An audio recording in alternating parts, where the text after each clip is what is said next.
Peter Schrager was on ESPN, and he said he had no indication from anyone in Cleveland or publicly from the Cleveland front office or the coaching staff that they believe Shedeur is the guy. That's the report going around from yesterday from Peter Schrager, basically saying things are still quiet around here in regards to their feelings about Shedeur Sanders. Is that the right approach, to remain a little silent on what exactly the plan is?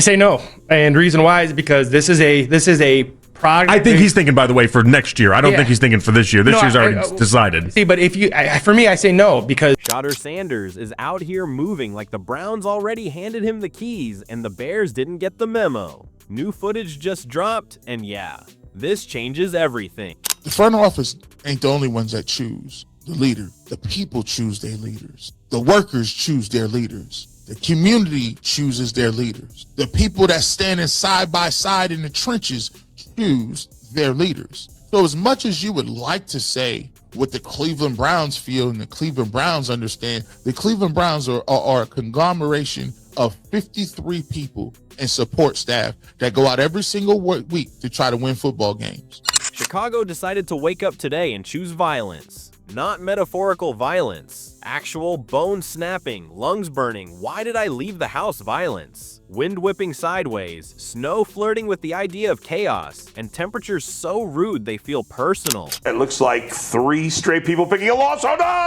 no! Really? Shedeur declaws the Bears. Wow. Sanders throws for 256 and 2 touchdowns in Brown's shocking upset over the Bears. Wow. The subheadline like G. there, Bush right now. The subheadline there is the Kool-Aid Mafia has a new leader. He does. Because believe it or not, I'm not. Believe it or not, I'm not picking him to win the game. Oh! Shedeur shines in a heartbreaking loss. Browns fans feel optimism about the future, but Bears edge the Browns with a late game. That's the perfect scenario. And right in the middle of this frozen mess, Shedeur Sanders steps onto the field like the weather personally offended him first. Because while everyone else is bundled up, questioning life choices, Shedeur is locked in. I heard it's a different type of cold up there today. I don't know what it is. The devil is working. They do not want Shedeur to win, bruh. But with that being said, I'm picking the Cleveland Browns to pretty much pull off an upset. Going up against the Bears. Yes, I'm picking them to win today. I think Shedeur Sanders is going to have a pretty good day. I think he's probably going to go over 200 passing yards, probably 2 throwing touchdowns. For the most part, it's probably going to be a ground game effect.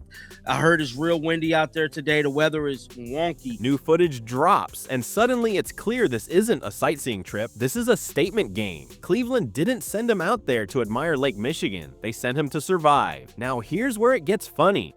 These last 4 weeks are for him to show that he's growing, that he's playing more mistake-free football, that his timing is getting better, and that he can be the guy heading into next season. And I think that that's the biggest win. Like, at the end of the day, I kept getting asked in August, what is the goal of the Browns season?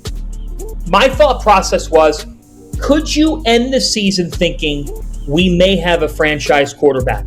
Whoever that is of the rookies. Could you end the season saying that? Cleveland, according to the whispers floating around the league, still isn't fully convinced Shedeur is their guy. Imagine watching a Heisman winner casually stack elite college numbers, torch defenses for over 4,000 yards, complete passes at a rate that makes defensive coordinators reconsider their careers, and still go, yeah, not sure. That's like watching someone cook a perfect steak and complaining about the plate. it's critical. And my evaluations on Shedeur and my evaluations on Dylan, I don't think they were wrong. I still think he's an outstanding quarterback. It didn't work for every reason. In his time, he had struggles.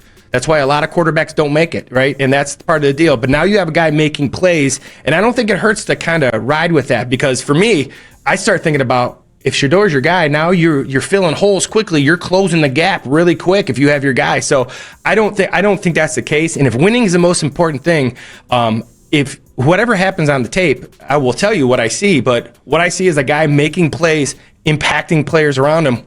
But let's park that disbelief for a second and focus on the scene. Chicago weather is doing everything in its power to turn this game into a trench war. The wind is disrespectful. The cold is aggressive. The football probably feels like a brick dipped in regret. This is the kind of game where passing concepts go to die and running backs suddenly become philosophers. And yet, Shedeur looks completely unbothered, bundled up, calm, moving with that quiet confidence that says he already adjusted 5 minutes ago while everyone else is still still complaining. Got to talk about this. So word on the street is that the Cleveland Browns is still not pleased with Shedeur Sanders. From my understanding, based on reports that has been coming out of Cleveland, let me pull this up for you guys real quick. Let me head on over to X, show you guys something real quick before we go holler at Shedeur on the field. So this report came out yesterday about the Cleveland Browns. So this is an NFL insider.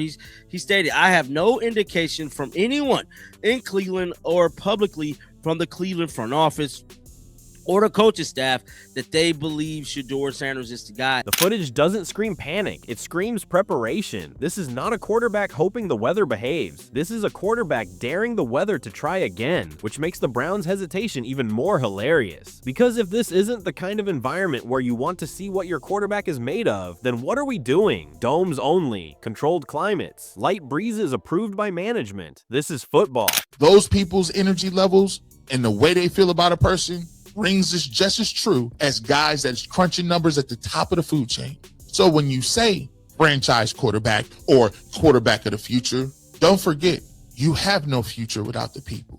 There is no future without the constituents. There is no leadership passed. The torch of the leadership, the mantle is passed and given by the people, by the players, by the locker room. Don't forget that. It's a big part of what we talk about. It's a big part of what goes on.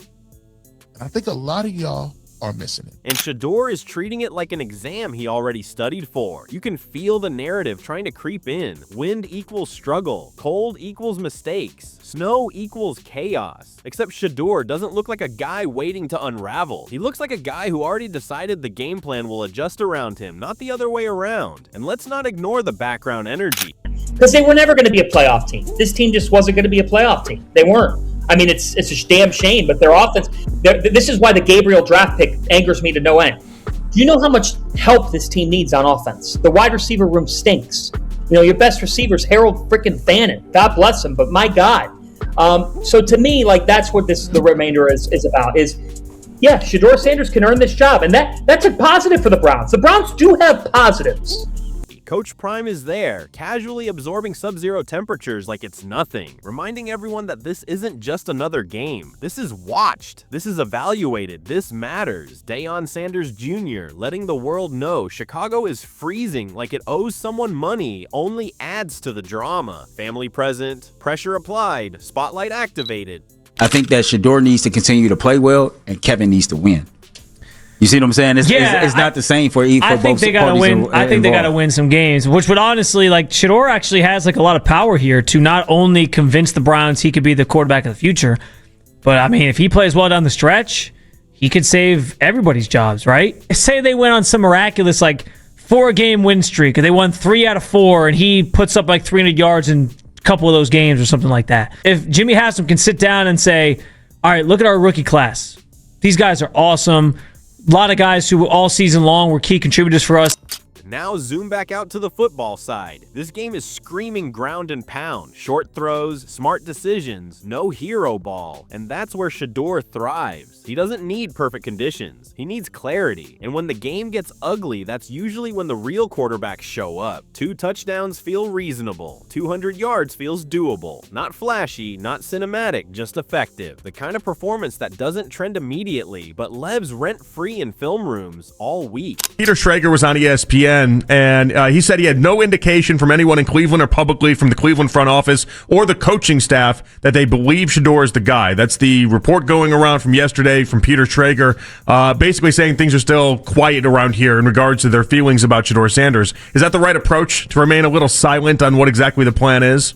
I say no, and the reason why is because this is a product. I think he's thinking, by the way, for next year. I don't think he's thinking for this year. This year's already decided. See, but for me, I say no, because it's critical, and my evaluations on Shedeur and my evaluation. And if Cleveland pulls off the upset, suddenly all that doubt starts sounding real quiet. Funny how that works. One win in miserable conditions, and the narrative starts melting faster than Chicago ice in April. The bigger picture is where it really gets spicy. There aren't many games left. Every snap feels like an audition. Every drive feels like a rebuttal. Shedeur isn't playing to convince fans. He's playing to force decisions.